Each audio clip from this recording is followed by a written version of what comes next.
এবার এবার আমরা ইলেকশনের সময় শুধু সেনাবাহিনী না, এবার আমরা নৌবাহিনী এবং বিমান বাহিনীরও আমরা কাজে লাগাই। ইলেকশনের ক্ষেত্রে কিন্তু আনসারের ভূমিকাটা কিন্তু সবচেয়ে বেশি। যাদের হাতিয়ার থাকে, প্রিজাইডিং অফিসারের প্রোটেকশনের জন্য আমরা একজন আনসার ইউনিফর্ম পাঠাই দিই। নুরুল উপরে যে আক্রমণটা, এটা খুবই দুর্ভাগ্যজনক। উনি একটা জাতীয় পর্যায়ের নেতা। আমাদের এখানে ছিল একটা মত বিনিময় সভা। আপনারা জানেন যে নির্বাচন ঘনেই আসতেছে। এই নির্বাচনের জন্য আমাদের কি কি ধরনের প্রস্তুতি নিতে হবে, প্লাস আইন শৃঙ্খলার ব্যাপারে আমাদের এখানে আলোচনা হয়েছে। এখন আরেকটা আমরা বড় একটা সমস্যা, আপনি গতকালও আপনারা অনেকে মিডিয়া কভার করছেন, এইগুলি ব্যাপারে আমাদের এখানে আলোচনা হয়েছে। আপনারা জানেন সিলেট হলো আমাদের একটা পূর্ণভূমি। এখানে জনগণ কিন্তু অন্যান্য এলাকার তুলনায় এরা অনেকটা শান্তিপ্রিয়। এখানে রাস্তাঘাটের সমস্যা অন্যান্য এলাকার থেকে অনেক কম। এই জন্য আপনারা সবাই ধন্যবাদ পাওয়ার যোগ্য। এই জন্য আমি আমার অন্তঃস্থল থেকে আপনাদের ধন্যবাদ জানাই। আপনারা অনেক সমস্যা আপনারা নিজেরাই সমাধান করে দেন। আমাদের যারা পুলিশ কর্মকর্তা অনুপস্থিত আছে তাদের ক্ষেত্রে আইন অনুযায়ী যেগুলি ব্যবস্থা নেওয়ার, ওইগুলি কিন্তু ব্যবস্থা নেওয়া হচ্ছে।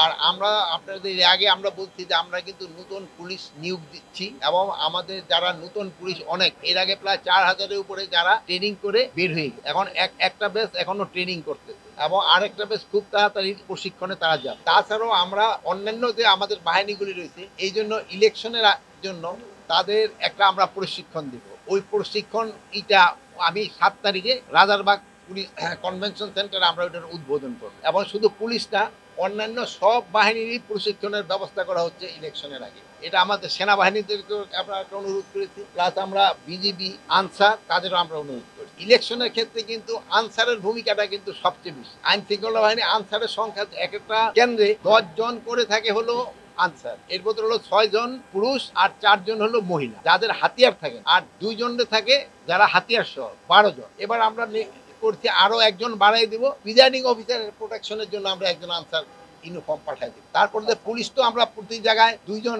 হয়তো কোথাও 3 জন করে থাকবে। তারপরে ধরেন সেনাবাহিনী তো মোবাইলে থাকবে। তারপরে আপনার বিজিবি, কি বলে, র্যাব, এবিবিএন, তারপরে আপনার কোস্টগার্ড, এরা তো সবাই থাকবে। এবার আমরা ইলেকশনের সময় শুধু সেনাবাহিনী না, এবার আমরা নৌবাহিনী এবং বিমান বাহিনীরও আমরা কাজে লাগাই। নুরুল উপরে যে আক্রমণটা, এটা খুবই দুর্ভাগ্যজনক।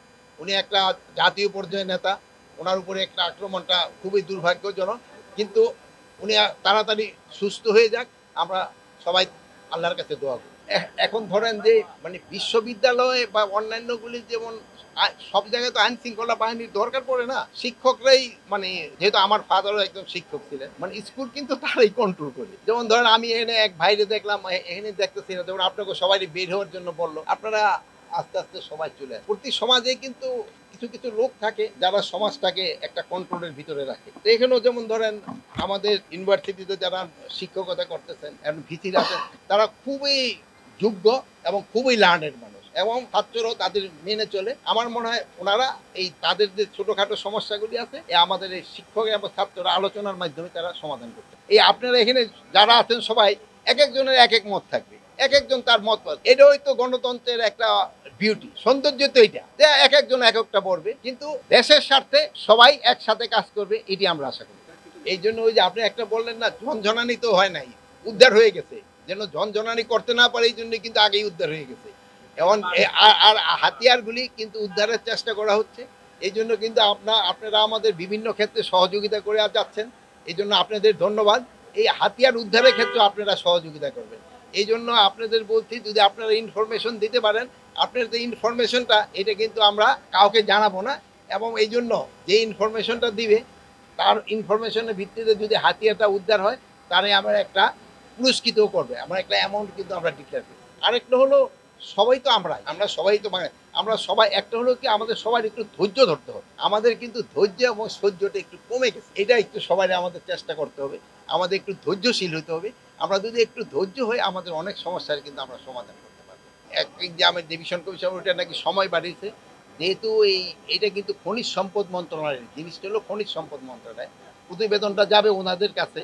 তো ওনাদের থেকে হয়তো পরে আমরা জানতে পারবো, বাট আমি এই ব্যাপারে যেহেতু এখন পর্যন্ত জানি না, এই জন্য কিছু বলতে পারবো না।